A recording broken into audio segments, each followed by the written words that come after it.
What's going on, peeps? So I was talking to one of my best friends about music. One of his favorite artists is Jon Bellion, most known for his massive hit song All Time Low. He was telling me about how Jon hadn't dropped an album in almost 6 years. His last album was Glory Sound Prep in late 2018. The last single he released that wasn't a cover, feature, or symphony tribute was I Feel It in 2021. It's been fairly quiet since then, and if you're not a diehard fan, you're probably asking, what could have happened to Jon?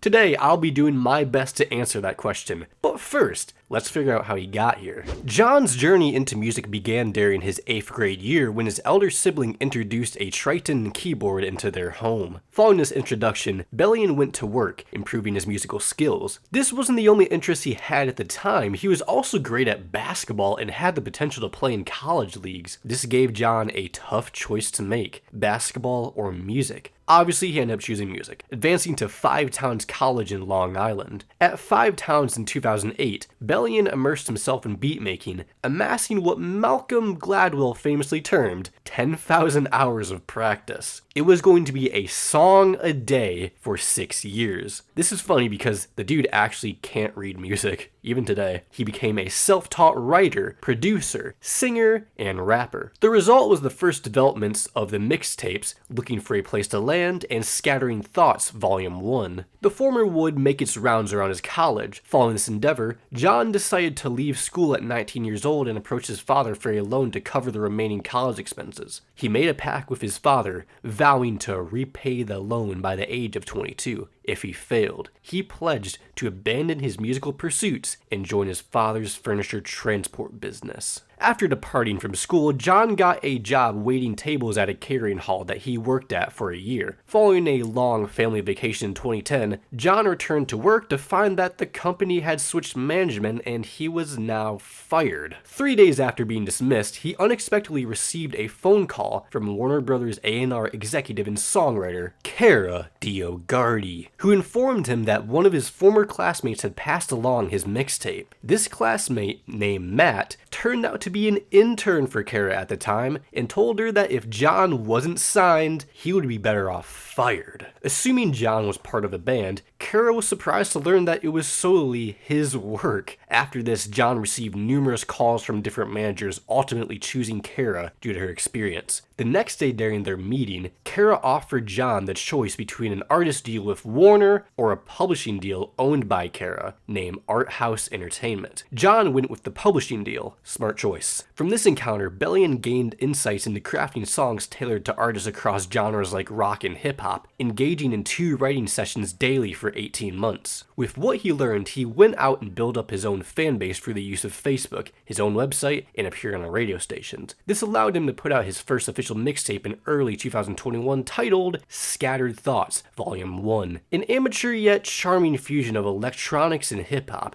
It was available to download for free on his website, jonathanbellion.com, and secured 11,000 downloads. This decision of free mixtapes was essential in building up his first pack of fans. In 2012, Bellion needed management and joined forces with independent label Visionary Music Group. Around this time, he got into the studio with a fairly unknown artist at the time, BB Rexa, and some producers when Bellion pretty much mumbled the first line of the chorus for The Monster after one producer played a few chords. It was initially going to be cut for BB's own album as Monster Under My Bed. However, primary producer Frequency wanted to offer it to Eminem's label Shady Records to see what could happen. Their senior director Rig Morales loved the record and sent it to Eminem, which resulted in the massive hit song The Monster We Know Today. Jon was thankfully credited, even if a large chunk of the publishing was snatched from him. That's just the industry, y'all. It did open up more opportunities for Jon as a writer. In 2013, he was signed to Capitol Records after the release of his second mixtape, Translation Through Speakers, but wanted to hide the fact he was signed to avoid people calling him out for selling out. His plan was simple: release his own material and write hit songs on the side for the biggest artists in the world. One of these songs ended up being Trumpets by Jason Derulo. Jason literally recorded the song in Jon's apartment using a sock as a pop filter. Following another successful release, he wanted to put his focus on his own material for a while. He used the music he achieved through his songwriting royalties to fund music videos and mixtapes. On December 10th of the same year, he put out his third mixtape, The Separation, which was conveniently put out around the time The Monster was seeing major success. This resulted in his own work being downloaded 100,000 times just from his website. And then came a fourth mixtape, The Definition, on September 23rd, 2014,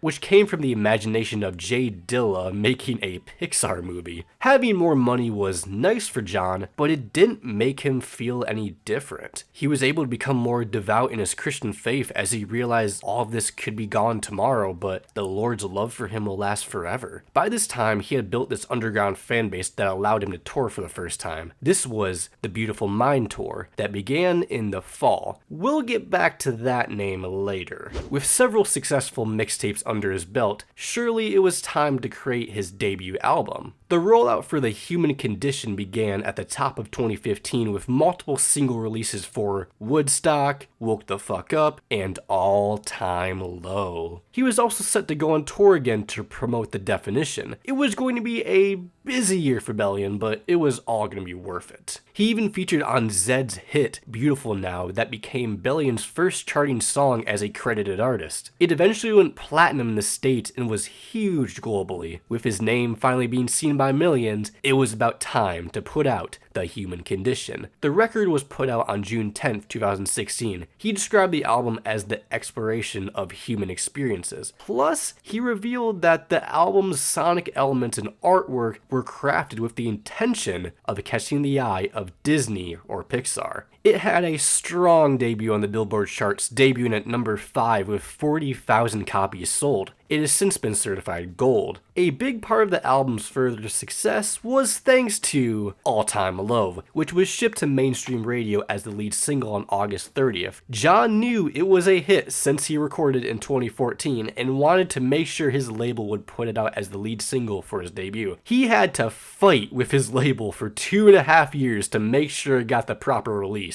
As Jon expected, it became a sleeper hit, climbing to the peak of number 16 by January of 2017. It sold over 4 million copies in the US. It's undoubtedly his biggest song to date, which gave Capitol a clue that, maybe they should listen to Jon. Also, a Pixar representative attended one of his performances, which led to an invitation to the Pixar campus. He hinted at a potential involvement in an upcoming Pixar project, which has yet to happen. Overwhelming was the follow-up single, but it didn't match up to the previous single's hype. In my opinion, he should have pushed a guillotine instead. Either way, he connected with another popular alternative act, 21 Pilots, to open for their Emotional Roadshow World Tour in 2017. He also began recording his second album, Glory Sound Prep. With his 3 mixtapes of growth now available in digital stores, it was time for a new era. On January 25th, Jon put out a sneak peek of an upcoming track in an Instagram video. Then, on April 16th, he hinted at his next album by sharing 4 pictures captioned GSP. Come October 9th, Bellion shared a photo on his Twitter account from GSP staff, announcing an orientation ceremony hosted by Headmaster Stormzy, scheduled for the next day at 3:00 p.m. The next day, he officially announced his second album, Glory Sound Prep, set for release on November 9th. He put out 3 singles, Conversations with My Wife, JT, and Stupid Deep, leading up to the album's release. Now, the album ended up debuting at number 15 and selling 35,000 the first week. It was a slight decline from The Human Condition. The reason came from Jon's general exhaustion from his fame. The extensive promotion of the previous album left him in this tired state. He expressed this belief that the audience should have the time to absorb the album's content. He thought this was just a more meaningful approach instead of just putting it all out there. He sure gave the audience time to absorb. Almost 6 years, in fact. He hasn't released an album since. To be fair, he did tour the record in 2019 and even featured on the 2 times platinum single Good Things Fall Apart with EDM DJ Illenium. Jon's mindset was clear. He didn't want to be a pop star. He's a one-hit wonder to the general public, and he's fine with that. Instead, he has been spending the past 5 years of his life building up smaller artists through his label Beautiful Mind Records, and writing for the biggest pop artists in the world once again. In July of 2019, Bellion established his own record label named Beautiful Mind Records and inked the first deal with the pop soul band Lawrence.